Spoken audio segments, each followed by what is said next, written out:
Salve galera, como é que vocês estão? Tudo bem com vocês? Mais um vídeo aqui do canal Brown e Fogo. Absolutamente tudo sobre o Botafogo de futebol e regatas. Temos atualizações, temos novidades e, obviamente, esse também é um vídeo pré-jogo Botafogo e Mirassol. Uma partida da 12ª rodada. Na 12ª rodada tava mil maravilhas? Não. Mas na 12ª rodada, estávamos ali às vésperas de disputar a Copa do Mundo de Clubes. O Botafogo, pelo menos, tinha acabado de se classificar para as oitavas de final da Libertadores, mesmo que aos trancos e barrancos. E estava com um time mais consistente, tinha vendido menos gente, né? Então, havia ali uma possibilidade, obviamente, maior do Botafogo vencer o jogo do que nessa partida contra o Mirassol. Nesse momento, o Mirassol está jogando mais bola que o Botafogo. Nesse momento, o desempenho do Mirassol é muito melhor que o do Botafogo. Para ser justo, não é melhor só que o do Botafogo. O desempenho do Mirassol é melhor do que 80% dos times do campeonato. Afinal, o Mirassol, mesmo com o número de jogos a menos em relação a várias equipes com orçamento maior, não só o Botafogo, mas o Atlético Mineiro, o São Paulo, o Corinthians, o Internacional, o Grêmio, o Fluminense, a gente pode aqui listar inúmeros, né? Dezenas. Né? O Mirassol está em quarto lugar. Beleza? O Mirassol no Campeonato Brasileiro só não é melhor que as 3 melhores equipes do Brasil nesse ano de 2025. O Flamengo, o Palmeiras e o Cruzeiro. Tá certo? Bom, se inscreve aqui no canal, deixa seu like, ativa o sininho para você não perder absolutamente nenhuma novidade. Antes de mais nada, a gente atualiza aqui uma notícia que foi dada pelo meu grande amigo, meu irmãozão, Leonardo Bessa, que está cobrindo hoje, né, o Botafogo no jornal Lance, né, no portal Lance, beleza? E ele trouxe o furo de reportagem da renovação contratual de Matheus Ponte. Ele está fechando, o Botafogo está fechando a renovação. Na verdade, o Botafogo já, inclusive, até anunciou a renovação contratual do Ponte até 2028. Ponte, ao contrário do que muitos falam, acho que ele fez um bom jogo contra o Vasco, tá? E não merecia nem ter saído de campo, beleza? Vamos lá. E agora vem a notícia, né, que, digamos assim, né, requer uma reflexão, no mínimo, né? A gente tava ali carecendo, né? Tem 2 vídeos aí que eu venho cobrando informações sobre o que aconteceu com o Neto, né? Que você vê que na hora ele travou, já saiu ali. E, irmão, foi uma lesão bem grave, né? Foi uma lesão no mesmo nível, eu diria, que aquela do Eduardo, até um pouco mais grave que aquela do Eduardo. Lembra que o Eduardo teve uma lesão, ele só voltou na reta final da temporada contra o Vitória, que ele isola um pênalti, a bola vai por cima do gol. Então, é a mesma lesão que o Neto, goleiro do Botafogo, teve e que foi constatada pelo departamento médico. O Neto teve uma lesão no reto femoral, beleza? É uma lesão ali no músculo do adutor, né? Da coxa. Quando você estira aquilo, cara, grau 2, é uma situação que ela tem uma recuperação ali de 12, 15 a 20 semanas. Ou seja, a gente tá falando aí de, cara, 5 meses, 4 ou 5 meses de recuperação.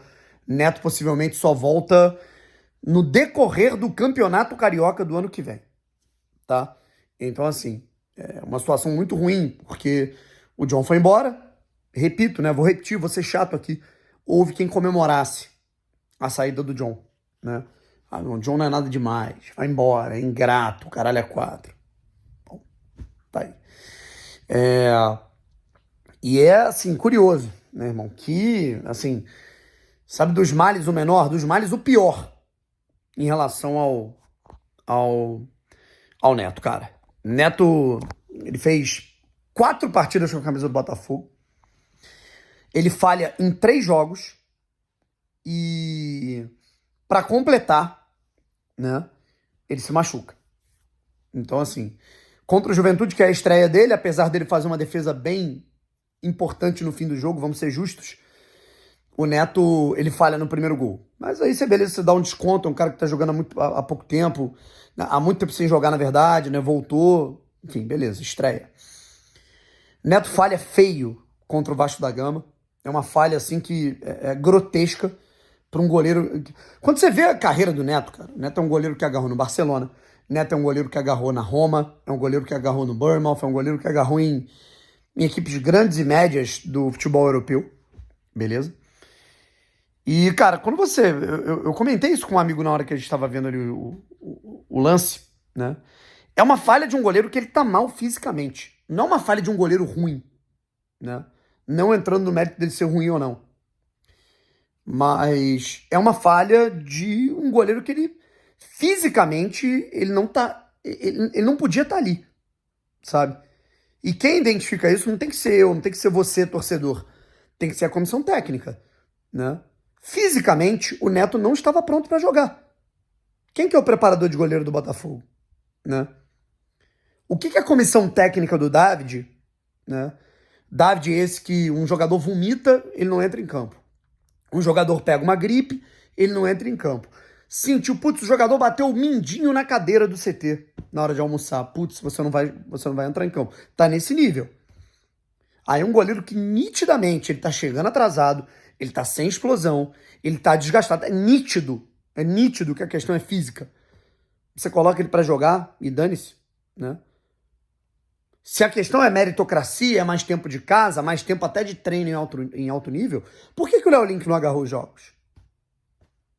Vai entender, né? É porque o Neto agarrou na Europa e o David é da Europa, né?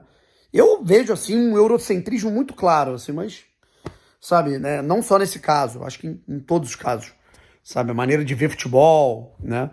Inclusive me incomoda muito a maneira que o Textor, ele subestima técnicos sul-americanos.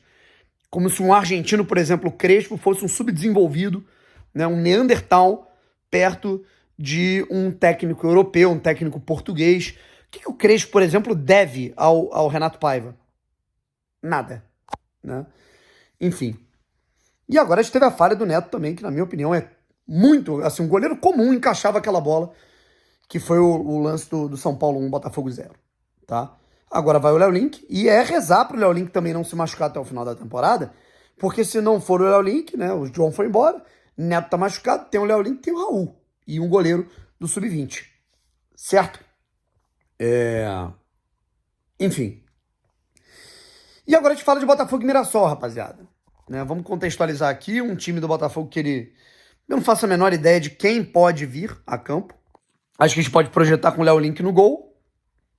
Beleza? Vitinho, Barbosa, Caio, ou pode ser o David Ricardo, dependendo da condição física de um dos dois. Teles ou Cuiabano.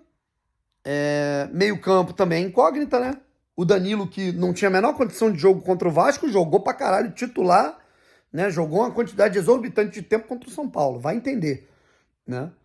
Marlon, Newton e o Arthur Cabral seguem fora, né? O Arthur Cabral, edema ósseo, situação chata, e o Arthur também teve uma lesão importante muscular, beleza?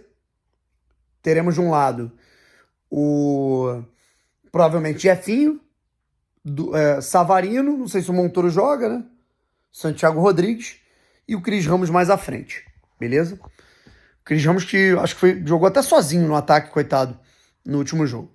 E o Mirassol, cara, que no seu 4-3-3, né, que você tem ali o Edson Carioca, que é muito bom jogador, você tem o Chico da Costa, que é um ótimo centroavante, você tem peça ali o Negueba, que é muito bom jogador também, né, o Reinaldo, que tem uma bola parada importantíssima, né, o Walter, que é um ótimo goleiro. O Mirassol tá muito bem preparado. O Mirassol, gente, gastou 2 milhões de reais na janela de transferência. É claro que é outra realidade, né? O Botafogo gastou 600 para montar um elenco defasado, beleza? Vou colocar aqui abaixo a escalação do Mirassol e também a equipe de arbitragem. E vamos ver o que sai. Um abraço, tamo junto e fui.